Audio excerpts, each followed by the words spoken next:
그려 돌아오라 하는 말씀으로 은혜를 받기를 원합니다. 오늘 본문은 우리 잘 알듯이 이스라엘 백성들이 이제 여호수아의 지도를 받아서 가나안 땅으로 들어가서 제비를 뽑고 땅을 분배해서 그 기업을 누리게 되는데, 5지파는 이미 그 땅을 차지하고 누리며 사는데 7지파, 가반수가 훨씬 넘는 7지파가 그 땅을 누리지 못하고 받지 못하는 비극적인 일이 이루어지게 됩니다. 오늘 여호수아는 그들을 향해서 그렇게 말합니다. 너희들 언제까지 지체하느냐? 대표를 뽑아라.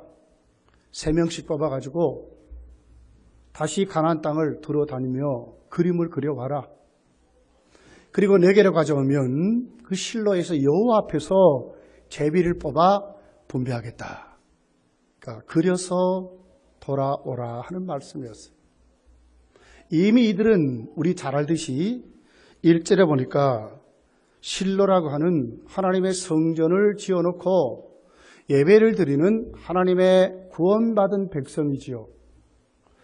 약속도 12지파에게 똑같이 있어요. 믿음도 똑같이 있어요. 주어진 여건도 똑같는데 5지파는 하나님이 주신 것을 믿음으로 누리게 됐지만 7지파는 누리지 못했다는 거예요. 무엇의 차이일까요? 똑같은 조건이고 똑같은 기업이고 똑같은 하나님 섬기고 똑같은 믿음을 가졌다고 하는데 무엇의 차이일까요, 여러분? 오늘은 여러분 우리 잘 알듯이 종교개혁 주일입니다. 1517년 루터가 종교개혁을 일으켰습니다. 10월 31일 날입니다. 그 종교개혁을 통해 가지고 개신교가 생겼고 오늘 우리가 여기에 있습니다.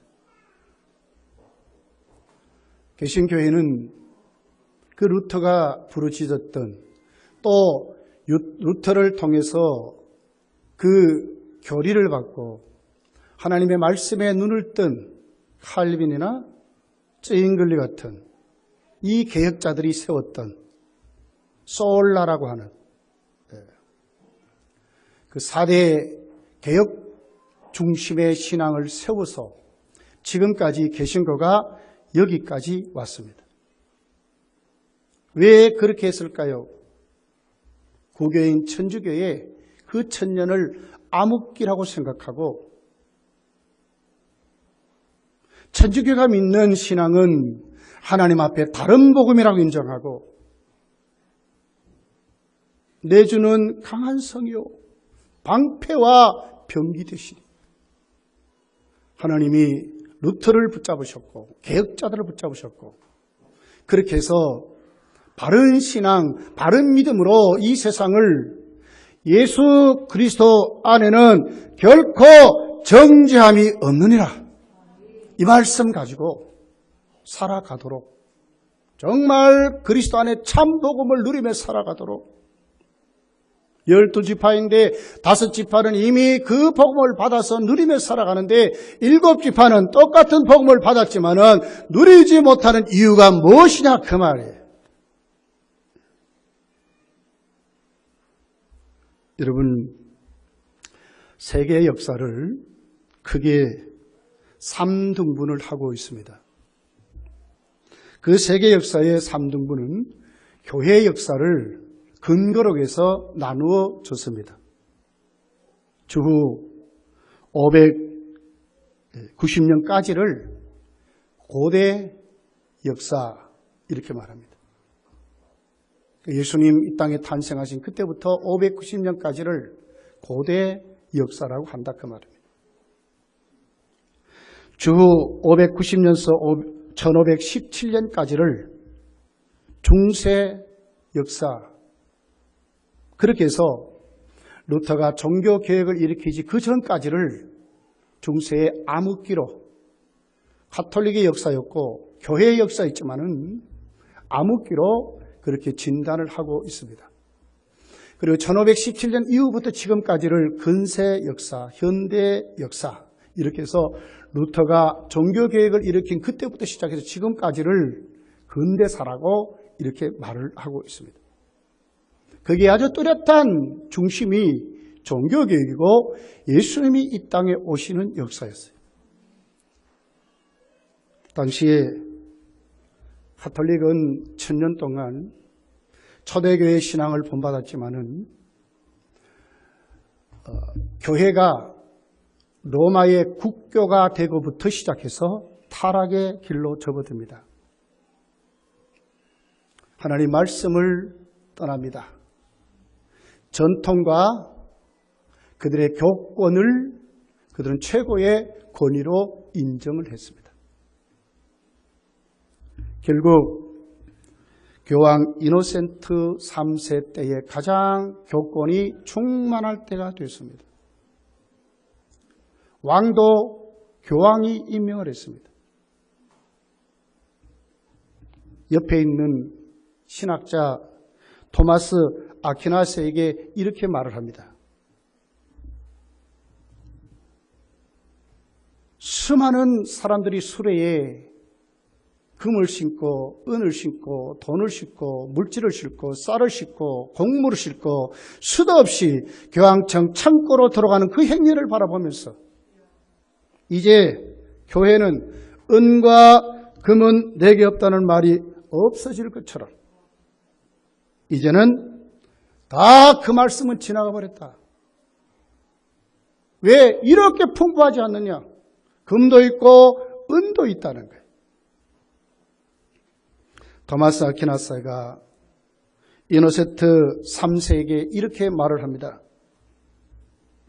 금과 은은 내게 없다는 말이 없어진 것처럼 나사렛 예수의 이름으로 걸으라는 말도 없어졌습니다. 교회가 하나님이 개입하지 않는 하나님의 영광이 떠나버린 교회라고 토마스 아퀴나스는 이노센트 3세에게 그렇게 말을 했습니다. 결국 교회는 그 교권을 상징하듯이 로마의 베드로 성당이라는 지금 바티칸이지요. 바티칸. 성전을 짓게 됩니다. 짓다가 얼마나 잘 짓는지 100년이 지나가게 되는 정도로 그렇게 짓습니다. 돈이 떨어지고 물질이 떨어지니까 면죄부를 하는 것을 만듭니다. 교회 헌금하면 연옥에 있던 사람들이 천국 간다. 교회 헌금하면 구원을 받는다. 교회 헌금하면 죽은 조상이 천국 가게 된다. 면죄부를 찍어서 발행하면서 수도 없는 사람에게 그렇게 오도를 했습니다. 그러다가 루터가 있는 비덴베르크라고 하는 지역에 와서 이제 그 교리를 선포하게 됩니다. 비덴베르크라고 하는 그 대학의 조그만 성당이죠. 교회죠. 거기 신부가 루터였어요.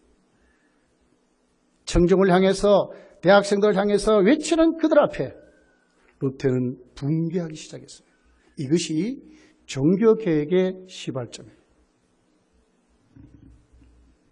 95개 조항의 항의문을 게시판에다가 세우면서 공개 토론할 것을 제안을 하게 됩니다. 이날이 1517년 10월 31일 날이었습니다. 개신교는 이날을 기념해서 종교개혁주일로 11월 매 마지막 주일을 종교개혁주일로 온 세계의 개신교회는 지금도 지키고 있습니다. 여러분, 루터의 그때의 모습은 세례요한이 광야에서 외칠 때의 모습과 똑같았습니다. 마태복음 3장 7절에서 10절에 보면 세례요한은 광야에서 그 당시 바리새인과 서기관들을 향해서 외치게 됩니다. 독사의 자식들아, 누가 너희를 가리켜 임박한 진노를 피하라 하더냐. 그러므로 회개에 합당한 열매를 맺고 속으로 아브라함이 우리 조상이라고 생각하지 말라. 내가 너희에게 이르노니 하나님이 능히 이 돌들로도 아브라함의 자손이 되게 하시리라. 이미 도끼가 나무 뿌리에 놓였으니 좋은 열매를 맺지 아니하는 나무마다 찍혀 불에 던져지리라. 세례요한의 음성같이 계란으로 바위치는 것 같았지만은 루터는 95개 종을 가지고 그 당시에 로마 교황을 상대로, 로마 교회를 상대로 루터는 외치고 투쟁하고 싸웠던 것을 오늘 우리는 종교개혁주일로 지금 지키고 있는 것입니다. 여러분, 루터는 그때 타락한 그 교회를 향해서 특별히 상식 있는 신학자, 귀족들에게 이런 편지를 보냅니다. 황제가 1층 왕관을 쓰는데 교황은 3층 왕각을 쓰니 놀라지 않을 수 없다. 추기경들도 교회를 위해서 일하는 일이라고는 하나도 없고 도적놈처럼 돈에만 정신을 팔고 있다. 교황청은 성직매매, 술주정, 사기, 도둑질, 강도질, 사치, 매춘행위, 협잡질 등 하나님을 모독할 일로 가득 차 있다. 서한을 온 귀족들에게, 상식 있는 신부들에게 보내서 투쟁하기를 시작했습니다. 1538년 가장 종교개혁이 막 정점에 막 이루어져 갈 때에 로마의 추기경들이 변하기를 시작합니다. 그 당시에 교황 바오로 3세에게 개혁의 제안이라는 안을 만들어서 올리게 됩니다. 첫째, 병폐는 성직자의 임명 문제입니다.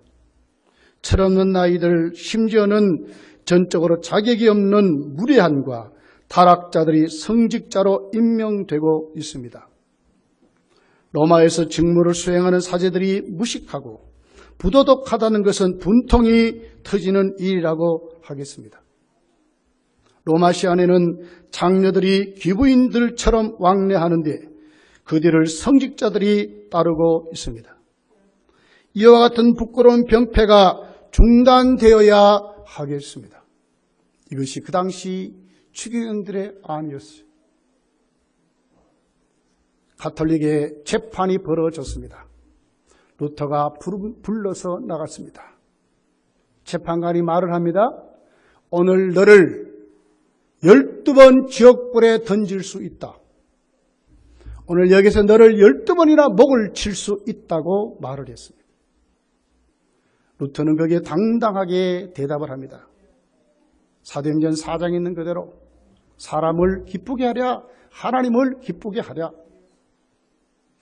그런데 그 당시에 모든 추기경과 거기에 모인 사람들의 분위기가 루터를 죽일 수 없는 분위기였어요. 데모가 일어날 것 같은 분위기였어요. 죽일 수가 없어요. 이것이 종교개혁이었어요. 사랑하는 성도들이여, 루터는 그 당시에 오직 믿음으로, 오직 성경으로 돌아가자 하면서 세 가지를 반드시 신조처럼 지키고 살고 그렇게 외쳤습니다.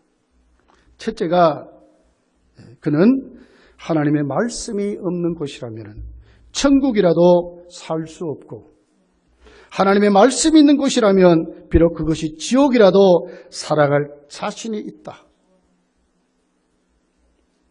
이것은 루터의 소신이었고 외침이었습니다. 지옥이라도 하나님의 말씀이 있으면 살아갈 수 있다는 거예요. 두 번째는 매일 아침 새벽 기도를 하지 못한 날은 마귀에게 패한 날이라고 말했어요. 나는 평소에 매일 새벽마다 기도한다. 내 신앙과 내 믿음은 새벽 기도 생활로 유지되고 성장된다고 말을 했어요. 이것이 루터의 종교개혁의 정신이에요. 세 번째는 음악을 모르는 사람은 목회자가 될 생각을 하지 말라고 그랬어요. 왜냐하면 찬양은 하나님께 우리가 반드시 올려야 될 찬송이기 때문에 그렇다고 그랬어요. 이렇게 찬양이 중요하다고 루터는 생각하고, 결국 루터는 많은 찬송을 지었지만 그 중에 585정 내주는 강한 성이요 방패와 병기 되시니 외치면서 로마 교황을 향해서 맞대응하면서 루터가 싸웠다고 하는 것입니다. 그 정신을 받아서 쩌잉글리나 칼빈이나 그 개혁자들이 솔라라는 이름으로 외치기를 시작했어요. 오직 성경으로, 오직 믿음으로, 오직 은혜로, 오직 하나님께 영광만이, 누구든지 만인제사장으로 하나님께 나아갈 수 있다고 그렇게 외치면서 종교개혁을 일으켰어요. 여러분은 지금 여러분의 신앙이, 여러분의 삶이, 여러분의 인생관과 가치관이 어디에 붙들려 있습니까? 오직 성경으로, 오직 믿음으로, 오직 은혜로, 오직 하나님께 영광이. 이것이 개신교의 신앙이에요. 무엇을 바라보고 무엇을 의지하고 무엇에 여러분의 자리를 내려놓고 있습니까? 그 당시 가톨릭 교회는 성경을 정경으로 인정할 때에 교회가 성경을 저울질을 했어요. 이것은 성경이다 아니다를 판단했어요. 그러니까 그들은 이렇게 생각했어요. 그러니까 교회가 성경 위에 있다고 그랬어요. 성경을 해석하는 것은 교회밖에 없다고 그렇게 했어요. 개인이 절대로 성경을 해석할 수 없다고 생각을 한 거예요. 어디에 권위를 둬뒀어요? 교회에다가. 교회 전통이나 교회 역사나 교회 판단에 성경보다도 우위를 둬버렸어요. 하나님의 말씀이 이렇다 하지만 상황을 보니까 교회는 이렇게 가야 된다고 하면 교회가 우선순위였고 말씀이 오도되어 변질되어 버리는 시대를 그들은 살았어요. 성경을 누가 해석해요? 교회가 해석하고 추기경들이 해석한다니까 성도는 성경 자체를 가지지를 못했어요.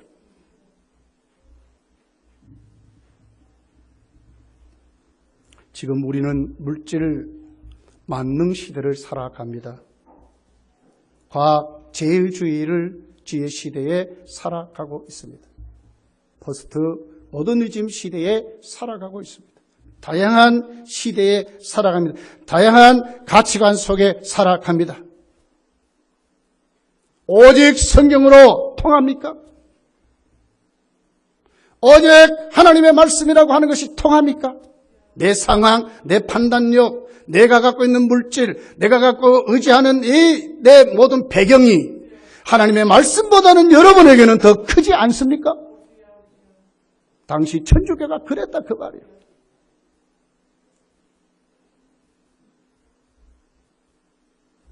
오늘 본문을 보십시오. 왜 여호수아가 그들을 향하여 기업을 받지 못한 7지파를 향하여 왜 실로로 오라고 합니까? 왜 그렇습니까? 실로에는 하나님의 성전이 있기 때문에 그렇습니다. 하나님의 말씀이 있기 때문에 그렇습니다. 내게로 와라. 뭐예요? 하나님의 말씀을 듣고 말씀 앞에 세워지라고 하는 것입니다. 성도의 신앙과 행위의 유일한 규범은 오늘 우리를 되게 하는 것은 하나님의 말씀밖에 없습니다. 바울의 담대함을 보세요. 전 천사라 할지라도 다른 복음을 전하는 자는 저주를 받으라 할 수 있는 힘이 어디서 나옵니까, 여러분? 하나님의 말씀이거든요. 하나님의 말씀이거든요. 1.1핵도 변함이 없는 점만 하나까지라도 다 이루어진다고 하는 하나님의 말씀이 힘이 되는 거예요.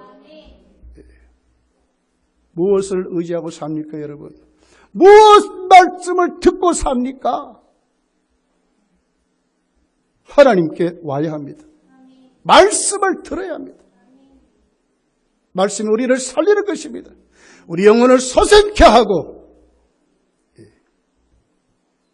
신학가에 심은 나무가 뿌리를 박아서 시절을 따라 좋은 열매를 맺듯이 성도가 왜 누리지 못하는가? 말씀을 듣지 못하니까 믿음이 생기지 않아요. 믿음은 어디서 생겨요? 하나님 말씀을 들으면서 생긴다 하잖아요.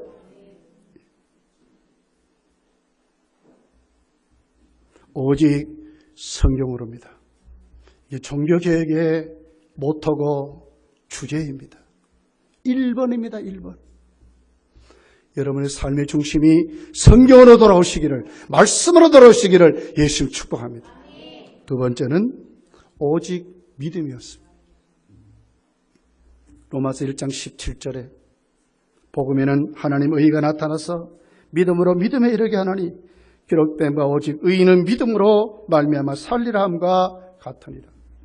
루터는 당시 시편 또 로마서, 갈라디아서, 에베소서를 집중적으로 봤어요. 그게 주제가 뭐냐? 오직 믿음으로. 구원도 믿음으로, 우리의 삶도 믿음으로 산다는 거예요. 천주교는 이 진리를 은폐하고 인간의 열심, 인간의 공로, 인간의 행적을 구원에다가 딱 붙여놨어요. 왜 우리는 믿음으로 행합니까, 여러분? 구원 받았기에 하나님의 자녀로 살기 때문에 믿음을 행하지요. 천국 가면 상 주니까 그 상 바라보고 믿음으로 행하는 거지요. 구원과 무슨 상관이 있어, 행해요?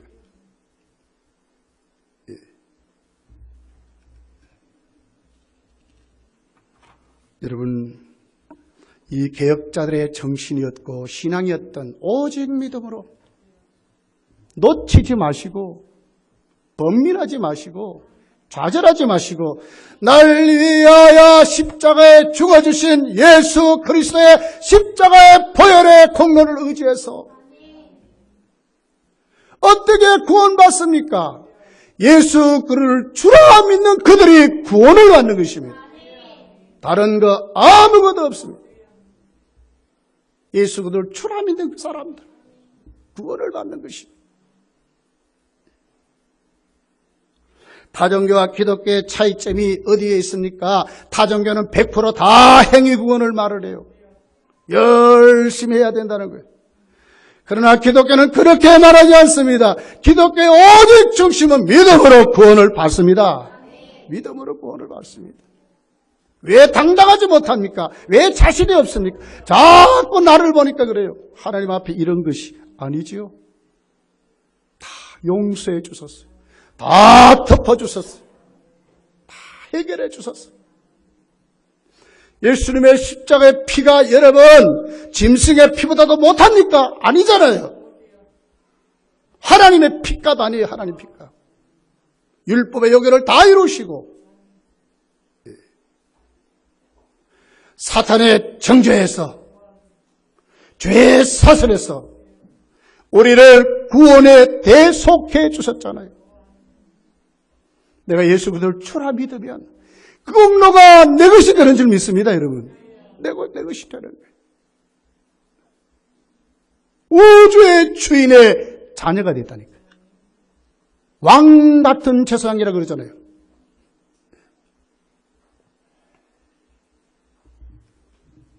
오늘 본문 1절, 3절, 4절, 5절은 이렇게 말씀을 하지요. 그들이 실로에 옵니다. 거기에는 회막이 있었다고 말씀을 하지요. 3절에 4절, 5절에 이렇게 기록하지요. 여호수아가 이스라엘 자손에게 이르되 너희가 너희 조상의 하나님 여호와께서 너희에게 주신 땅을 점령하러 가기를 어느 때까지 지체하겠느냐. 이건 믿음을 말하는 거예요. 왜 나가지 못하느냐 그 말이죠. 너희는 각 지파에 각 세 사람씩 선정하라. 내가 그들을 보내리니 그들은 일어나서 그 땅에 두루 다니며 그들의 기업을 따라 그 땅을 그려가지고 내게로 돌아올 것이라. 그들이 그 땅을 7부분으로 나누되 유다는 남쪽 자기 지역에 있고 요셉의 족속은 북쪽에 있는 그들의 지역에 있다고 말을 하는 거예요. 믿음의 그릇대로, 믿음의 분량대로, 믿는 대로 된다 이 말 아닙니까? 그려서 가져와라. 이외에 다른 지파는 그 땅에 있다는 거예요. 믿음대로 그 땅에 그들은 있다는 거예요. 너희도 좀 보라는 거예요. 왜 지체하느냐? 여러분, 잘못된 믿음, 어떤 믿음이 잘못됩니까? 교회를 오면 본질을 못 봐요, 본질. 얼마나 하나님 우리를 사랑하고 아들까지 주신 그 은혜를 우리가 못 봐요. 자꾸 교회 분위기를 본다? 누가 어떻니 저떻니? 여러분, 이거 교회 본질이 아니에요. 오직 믿음으로 내가 구원받았잖아요. 자격 있잖아요. 당당해지셔야지. 하나님께 나와야지. 여호수아가 그래서 실로 교회로 가지고 와서 하나님께 제비를 뽑자는 거예요. 그리고 그 뜻대로 순종하고 살자는 거예요. 하나님을 바라보라는 거예요. 이게 믿음 아닙니까? 아브라함아, 롯을 떠나보낸 다음에 아브라함이 뭐라 그러죠? 하나님이 아브라함에게 찾아오셔서 창세기 13장 14절, 15절, 16절, 17절에 하나님이 아브라함에게 이렇게 말씀을 해요. 롯이 아브라함을 떠난 후에 여호와께서 아브라함에게 이르되 너는 눈을 들어 너 있는 곳에서 북쪽과 남쪽과 그리고 동쪽과 서쪽을 뭐라? 바라보라는 게 바라보라는 게. 바라보는 게 믿음 아닙니까? 기대하는 것, 사모하는 것, 영접하는 것, 주께 맡기는 것, 이 믿음 아닙니까? 15절 보이는 땅을 내가 너와 내 자손에게 주리니. 보이는 땅을, 네가 보는 땅 그 말 아닙니까? 눈으로 보는 그거 그 말 아닙니까? 영원히 이르리라. 내가 네 자손을 땅에 티끌 같게 하리니 사람이 땅에 티끌을 능히 셀 수 있을진데 내 자손도 세리라. 너는 일어나 그 땅을 종과 행으로 두루 다녀보라. 내가 그것을 네게 주리라. 다녀보라. 그러면 내가 그것을 네게 주리라고 말씀하는 거예요. 오직 믿음으로 구원을 받고 오직 믿음으로 우리에게 주어지는 상급을 누립니다, 여러분. 믿음으로 살아야 됩니다. 세 번째는 오직 은혜입니다. 하나님의 주권을 말하고 있습니다. 개혁 교리의 가장 핵심입니다. 여러분, 우리가 믿을 수 있는 것도 다 하나님의 은혜입니다. 피조물은 모든 하나님의 은혜 가운데 삽니다. 은혜 가운데 안 사는 피조물이 어디 있어요? 일반 은총을 받죠. 그러면서 택하여 구원받은 우리는 특별 은총을 받은 자들이요. 다 은혜로 된 거예요. 0.0000 눈꽃만큼도 우리의 행위가 거기 없어요. 하나님이 다 하셨어요. 다 하셨어요.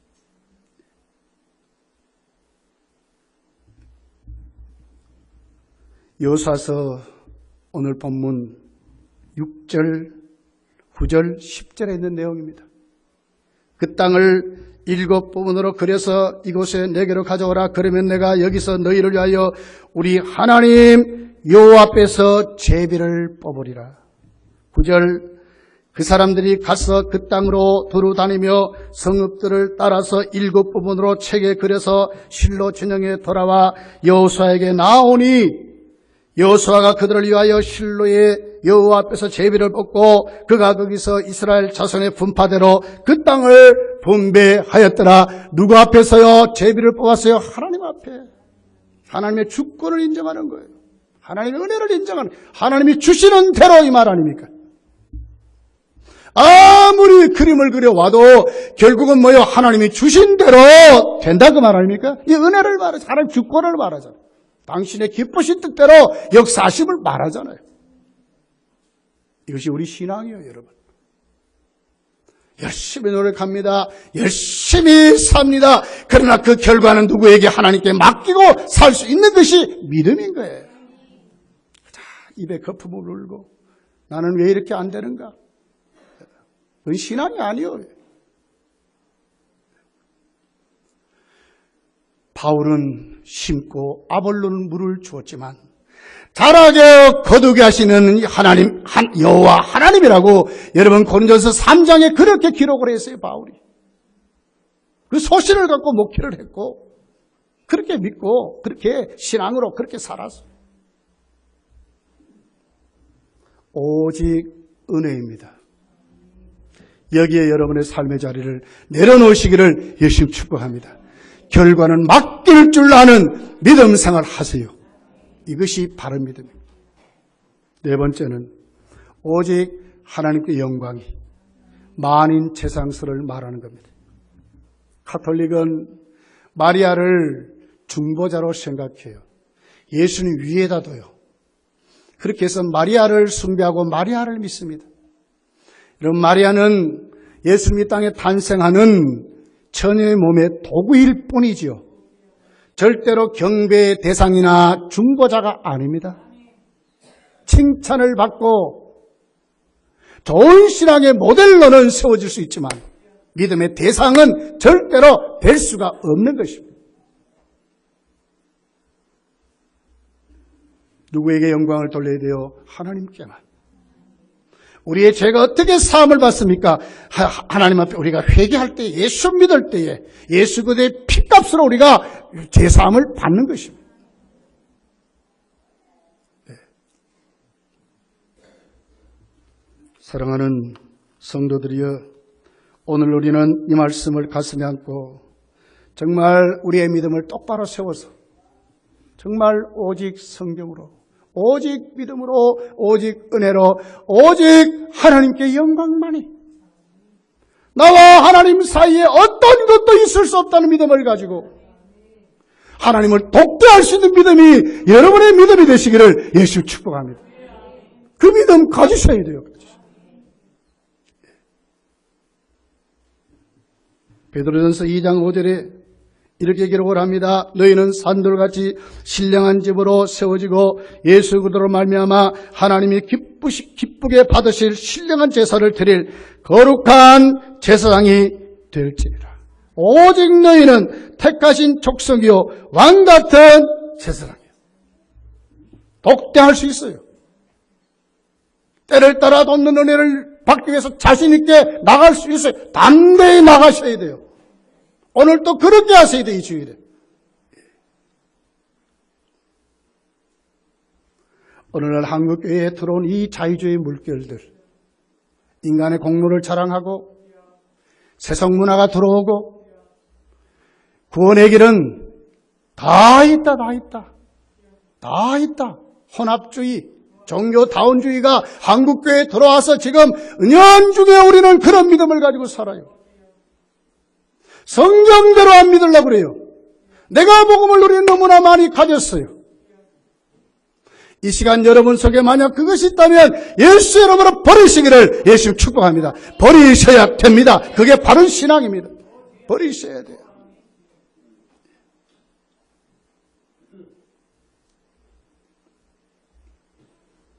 말씀을 결론을 맺어봅니다. 여러분, 오늘 3절에 이렇게 말을 합니다.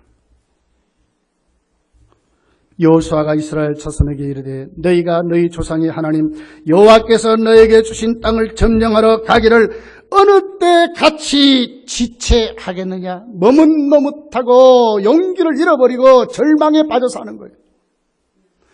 예수님을 영접하고 하나님의 자녀가 된 권세가 있는지도 모르고 우리가 예수를 믿으면서도 세상 앞에, 사람 앞에, 물질 앞에 벌벌 떨면서 망하니 가전자에게 약호가 죽어버리는 아니죠. 우리는 누구입니까? 하나님과 독대하는 사람들이요. 우주의 주인의 자녀가 됐잖아요. 전능자의 자녀가 됐잖아요. 그 하나님을 우리 주로 모신 자들이잖아요. 우리 인생의 주인은 누구십니까? 주님이잖아요. 내가 세상을 이겼으니 너희도 세상에 담대하라고 말했잖아요. 하나님의 아들이 온 것은 마귀를 멸하리었다고 말씀했잖아요. 지체하면 안 됩니다. 일어나야 됩니다. 눈을 떠야 합니다. 신앙이 눈을 떠야 합니다. 절대로 신앙인은 절망하면 안 됩니다. 그건 믿음이 아니에요. 우리의 감정 속에, 우리의 느낌 속에, 우리의 생각 속에 절망이 찾아와요. 근심이 찾아와요. 염려가 찾아와요. 그러나 거기에 붙들려면 안 돼요.